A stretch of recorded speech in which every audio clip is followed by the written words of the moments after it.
Welcome back जी नाजरीन, हम break से वापस आ चुके हैं और आपको बताऊं कि अब हम बात करेंगे पाकिस्तान पीपल्स पार्टी ने इंतखाबी पावर शो की तैयारियां शुरू कर दी हैं। Chairman Peoples Party Bilawal Bhutto Zardari 18 अक्टूबर को मुल्क गिर वीडियो लिंक के जरिए खिताब करेंगे। जिलाई हेड क्वार्टर्स पर होने वाली तकरीबात में बड़ी स्क्रीनें और साउंड सिस्टम लगाए जाएंगे। पार्टी तंजीमों को जो है टिकट जो होल्डर्स हैं पार्टी के कारकुनान के, उनको भी शिरकत का कहा गया है कि वो भी शिरकत करें। और इसी पे अब हम बात करेंगे, हमारे साथ टेलीफोन लाइन पे मौजूद हैं सेनेटर सहर कामरान पीपी से उनका ताल्लुक है। उनको मैं वेलकम करती हूँ अपने शो पे। अस्सलाम वालेकुम।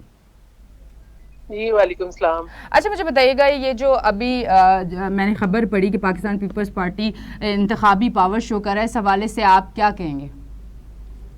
देखिए, बिल्कुल पीपल्स पार्टी तो मुसलसल जो है इलेक्शन कमीशन से भी ये डिमांड कर रही है कि इलेक्शन की तारीख का ऐलान करें, और पीपल्स पार्टी बिल्कुल जो है इलेक्शन की भरपूर तैयारियों में है। और 18 अक्टूबर वो तारीखी दिन है जिस दिन बेनजीर भुट्टो साहिबा जो है वो अपने इसीलिए कारवां लेकर आई पाकिस्तान, ताकि पाकिस्तान को जो दरपेश मसाइल हैं उनसे बाहर निकाला जाए, अवाम को रिलीफ पहुंचाया जाए। और आज पाकिस्तान को जिस किस्म के दरपेश मसाइल हैं, बीबी के कारवान को आगे लेके चलना है, उस मिशन को लेके आगे चलना है, अवाम को रिलीफ पहुंचाना है। जो इकोनॉमिक क्राइसिस है उसको काउंटर करना है, अवाम के जो रिलीफ पहुंचाने के लिए जो इकदाम है वो करने। ये देखिए, बेनजीर साहिबा को बहुत इस बात पे यकीन था कि लोग जो है वो हमेशा उनकी तरफ देखते हैं उम्मीद से कि बेनजीर आएगी, रोजगार लाएगी। तो आपने देखा कि ये पीपल्स पार्टी की तारीख है। पीपल्स पार्टी जब भी आई, न सिर्फ रोजगार लाई, तनख्वाहों में इजाफा किया, पेंशन में इजाफा किया, मुल्क की जो है एक्सपोर्ट्स में इजाफा किया। ग़िज़ाई अजनास जो पीपल्स पार्टी की हुकूमत आने से पहले इंपोर्ट हो रही थी वो एक्सपोर्ट हुई। ज़राअत के शोबे को जो है तरक्की दी, मजदूरों की, किसानों की जो है जो कॉमन लोग हैं उनकी आवाज है पाकिस्तान पीपल्स पार्टी। तो पीपल्स पार्टी जो है वो दोबारा इलेक्शन की भरपूर तैयारियों में है। हमारा पार्लिमानी बोर्ड बना, इलेक्शंस कॉल हुई, और अब जो है 18 अक्टूबर से जो है एक भरपूर तरीके से हम अपनी इलेक्शन कैंपेन का जो है वो आगाज करेंगे। और हमारा ये मुतालबा है इलेक्शन कमीशन से कि बगैर किसी ताखीर के अब इलेक्शन की डेट जो है वो अनाउंस करें, क्योंकि पाकिस्तान को जो दरपेश मसाइल हैं उनका वाहिद तरीका यही है हल करने का कि इलेक्टेड हुकूमत आए, मुंतखब नुमाइंदे आए, और जो कि अवाम के मसाइल को समझते हो और वो अवाम को इन किस्म के मसले बाहर दें। ठीक है जी। अब मुझे आपने जैसे कहा कि पीपल्स पार्टी भी आई है, खुशहाली आई है, कारोबार आया और सब कुछ हुआ है, महंगाई नहीं और बहुत सारी चीजें। तो अब जिस तरह की सूरत हाल है, एक मुश्किल सूरत हाल है, जब महंगाई अपने उरूज पे और बहुत सारे मामलात खराब हो चुके हैं, तो अब आप आगे किस तरह से देख रहे हैं कि इस मामलात को किस तरह से पीपल्स पार्टी काबू कर सकती है? क्योंकि अब जो सिचुएशन है, जिस तरह से आप अगर देखें पेट्रोल के रेट और बाकी सारी चीजों के रेट, और जिस तरह से अवाम परेशान है, उस पर आप क्या कहना चाहेंगे? देखिए, आप अगर हमारा माजी देखें 2008 में भी जब हम आए तो मुश्किल तरीन हालात थे जी। हर पाकिस्तान की सड़क पे बम फटता था, ठीक है, दहशतगर्दी उरूज पे थी।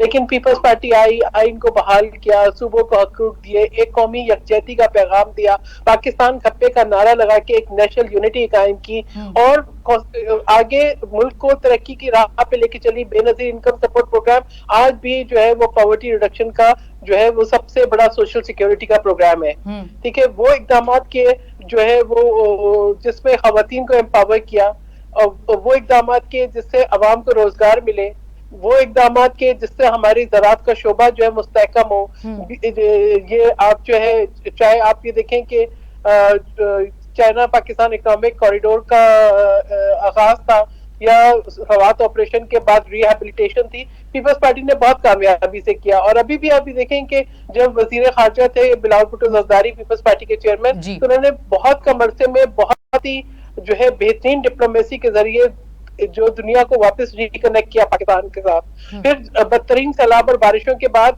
अवाम के साथ खड़े रहे, उनको रिलीफ प्रोवाइड किया। और अब भी आप ये देखें कि वो लोग जिनके घर तबाह हो गए थे, न सिर्फ उनको घर बना के दिए, घरों की जमीनों की मिल्कियत दी, स्पेशली खवातीन को। बेनजीर इनकम सपोर्ट प्रोग्राम को और आगे बढ़ाया। तो तकरीबन 9 मिलियन खवातीन है जो उससे जो है मुस्तफीद हो रही हैं। और यही प्रोग्राम जो है हमने देखा कि दूसरी जगहों पे भी रेप्लिकेट हो रहा है, इवन भारत में रेप्लिकेट हो रहा है कि खवातीन को जो है वो कैश के जरिए जो है रिलीफ दिया जाए। तो ये जो है मतलब पीपल्स पार्टी ने हमेशा खवातीन को एम्पावर किया, थरकोल से बिजली बना के दी, सेहत का बेहतरीन निजाम जो है मुतारिफ कराया। अब आप ये देखें कि जिना हॉस्पिटल में पहली रोबोटिक सर्जरी हुई, ये सब पीपल्स पार्टी की काविशें हैं। तो पीपल्स पार्टी जो है वो बिल्कुल अवाम की जो है फलाह के लिए। अच्छा, मैं एक सवाल आपसे जरूर पूछना चाहूंगी कि पीपल्स पार्टी की इतनी काविशें हैं, फिर भी कराची आज अगर आप घर से बाहर निकलती हैं तो आप कराची को किस तरह से देखती हैं? देखिए, बात यह है कि इतने सालों के मसाइल हैं, यकीनन एक दिन में हल नहीं होते। आप ये देखें कि पीपल्स पार्टी वापस आई भी तो बल्दियाती इदारे पीपल्स पार्टी के पास नहीं थे। पीपल्स पार्टी ने बहुत कम वक्त में बहुत काम किया है, बल्कि अभी मैं जो मौजूदा केयर टेकर चीफ मिनिस्टर हैं उनका भी बयान सुन रही थी कि जो सिंध के अंदर सेहत के में के निज़ाम को बेहतर बनाया गया है, जिस तरह से तालीम के निज़ाम को बेहतर बनाया गया है, वो उसकी मिसाल नहीं मिलती। तो इसी तरीके से आप ये देखें, ट्रांसपोर्ट के शोबे के अंदर इलेक्ट्रिक बसें मुतारिफ कराई हैं, खवातीन के लिए पिंक बसें मुतारिफ कराई हैं। तो ये तमाम नया जदीद ट्रांसपोर्टेशन का निज़ाम, जो नेबरहुड है उसकी डेवलपमेंट, नए पार्क मुतारिफ कराए, खेल कूद के ताकि फैसिलिटी हो हासिल, इंफ्रास्ट्रक्चर डेवलपमेंट में काम किया। लेकिन मसला ये है कि आप ये देखें कि महदूद रिसोर्सेज के अंदर बहुत कम वक्त में काम बहुत ज्यादा हुआ है। लेकिन इस पूरे अरसे के अंदर जब पीपल्स पार्टी नहीं थी तो जिस तरीके से कराची एक बेहंगम तरीके से फैला, ठीक है, जिस तरीके से यहाँ पे जो है वो अफगानिस्तान से महाजरीन भी आके आबाद हुए, जिस तरीके से आप ये देखें कि ये जो है कहीं पे एक्सटेंशंस बने, कहीं पे जो है वो सोसाइटीज बनी, कोई इलीगल कोई लीगल, तो शहर की रिसोर्सेज का ख्याल नहीं रखा गया। तो अब जो है जाहिर बात है, कोई जमीन केडीए की है, कोई जमीन केडीए की, तो कोई जमीन जो है वो डीएचए की है, कोई जमीन जो है वो केपीटी की है, कोई जमीन जो है वो आपको रेलवे की नजर आती है। तो इट्स नॉट कि जी स्टेक होल्डर्स बहुत ज्यादा हैं और जिम्मेदारी सिर्फ जो है एक हुकूमत पे आयद होती है।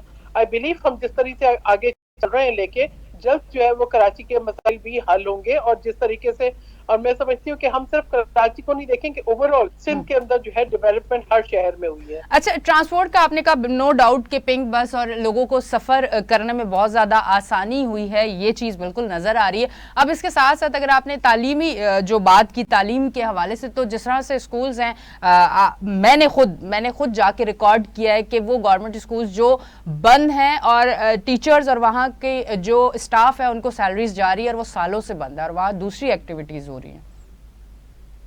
देखिए, ये एक दिन में तो नहीं हुआ ना, जब खराबी एक दिन में नहीं होती तो दुरुस्तगी भी एक दिन में नहीं होती। लेकिन हम ये भी हो सकता है कि जो है कि बाज जो है पुराने स्कूलों बंद हो चुके हों, उनकी जगह नए इमारत तामीर हो चुकी हों, नए जदीद स्कूल बन चुके हों। लेकिन बहरहाल हमारी पूरी तवज्जो है कि तालीम का शोबे को भी जो है ज्यादा से ज्यादा जो है तरक्की दी जाए सिंध के अंदर, और बेहतरीन निज़ाम जो है मुतारिफ कराया जाए। आप ये देखें कि कोविड के दौरान भी तालीम का जो है जो सिलसिला वो सिंध में जारी रहा, और कोशिश ये की गई कि टीचर्स की रिक्रूटमेंट में, उनकी ट्रेनिंग के अंदर जितनी भी फैसिलिटीज प्रोवाइड की जा सकें वो की जाए। लेकिन आप ये देखें कि जब इतने सालों की खराबी एक दिन में दुरुस्त नहीं हो सकती, कहना तो बहुत आसान है, लेकिन आप ये देखें सिंध को हमेशा रिसोर्सेज नहीं मिले। हमने तो ये देखा कि अभी पीटीआई की हुकूमत में यूनिवर्सिटी का इफ्तिताह होता है, हैदराबाद की यूनिवर्सिटी का इफ्तिताह होता है, प्राइम मिनिस्टर हाउस में उसकी जमीन भी नहीं होती, वजूद भी नहीं होता। तो देखिए उसमें सारे जो है ना, आप सूबे की जितनी रिसोर्सेज है उसके मुताबिक जो है वो भरपूर कोशिश की जा रही है कि बेहतरीन जो है फैसिलिटीज प्रोवाइड की जाए, और अगर कहीं कमी बेशी है तो वो भी इंशाल्लाह दुरुस्त होगी। आप ये देखें कि गर्ल्स की कैडेट कॉलेज भी सिंध में बना है, सिंध के अंदर मेडिकल कॉलेजेस भी बेहतरीन है, सिंध के अंदर जो है वो बेहतरीन तालीमी इदारे भी हैं। हाँ, कहीं ना कहीं खराबी भी जरूर होगी, लेकिन ये कि उसको कहीं ना कहीं नहीं, बहुत जगहों पे ये मेरे पास सारी चीजें हैं। आप कहेंगे तो मैं आपको सारी चीजें भेजूंगी, बताऊंगी, दिखाऊंगी भी, मैं साथ चल भी सकती हूँ। आपको एक चीज और भी मैं बताऊं कि जब हम बात करते हैं कि इतनी अरसे की खराबियां एक दिन में तो ठीक नहीं होंगी, तो फिर ये पीटीआई के दौर में भी तो यही चीज थी ना कि इतने अरसे की खराबी इतने कम टाइम में तो दूर नहीं हो सकती थी। नहीं, तो पीपल्स पार्टी ने तो देखे अपनी पूरी काविशें की हैं और बहुत बेहतरीन लेकर आई है। बेहतरीन तालीम के इदारे भी मुतारिफ कराए हैं, बेहतरीन सेहत का निज़ाम भी मुतारिफ कराया है, टीचर्स की ट्रेनिंग भी करवाई है, जदीद तरीक़ेकार से तालीम को भी इंट्रोड्यूस कराया है, और बदतरीन कोविड के हालात के अंदर भी तालीम की निज़ाम को जो है वो उस पर नेगेटिव इम्पैक्ट नहीं आने दिया। तो मसाइल है, लेकिन उसके अंदर आप ये देखें कि बेटी के लिए पूरी कोशिश है।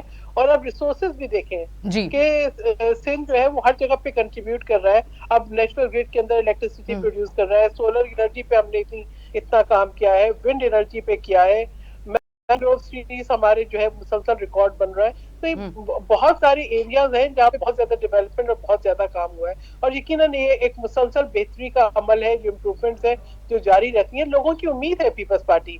आप ये देखें कि पूरे पाकिस्तान जो है उसमें मुतासर हुए लोग जो है बारिशों से और सैलाब से, लेकिन आप पीपल्स पार्टी का रिकॉर्ड देखें कि सवात ऑपरेशन हुआ, रिहैबिलिटेशन हुई, 2010-2011 की बारिशें हुई, रिहैबिलिटेशन हुई, अवाम को रिलीफ प्रोवाइड किया गया। अभी पिछले साल की जो बारिशें थी, अवाम के साथ खड़े रहे, अवाम को रिलीफ प्रोवाइड किया गया। मुझे लगता था कि हर चीज खत्म हो गई, लेकिन आप ये देखें कि एक नए सिरे से जो है वो हमारी जो एग्रीकल्चर है उसको खड़ा किया गया, फार्मर्स को जिंदगी की नवीद दी गई, वो लोग जिन्होंने जो कि अफेक्टेड थे उनको फैसिलिटीज दी गई। तो ये हर सतह पे कोशिशें हो रही हैं और with in the limited resources, और इंशाल्लाह हम आवाम की को ये यकीन है। इसीलिए आप ये देखें कि जब पीपल्स पार्टी के चेयरमैन अभी एक मतलब लोगों के घरों में सिर्फ कॉन्डोलेंसेस के लिए जा रहे थे, तो लोग आते हैं पीपल्स पार्टी पे यकीन रखते हैं। उन्हें पता है कि पीपल्स पार्टी वो पार्टी है जो मसाइल का हल करती है। पीपल्स पार्टी ने जिस तरीके से सोलर एनर्जी को पहुंचाया एक एक गांव के अंदर, वो भी मिसाल है। तो ये कि पीपल्स पार्टी लेकर आई है फैसिलिटीज, और इंशाल्लाह जैसे जैसे आगे हम देखेंगे बेहतरी आती जाएगी। ठीक है जी, बहुत बहुत शुक्रिया। हमारे साथ टेलीफोन लाइन पे मौजूद थी और उसी के साथ पीपल्स पार्टी की से उनका ताल्लुक है और हम उनसे बात कर रहे थे। अभी हम जाएंगे एक ब्रेक पे, ब्रेक लेते हैं, ब्रेक से वापस आते हैं।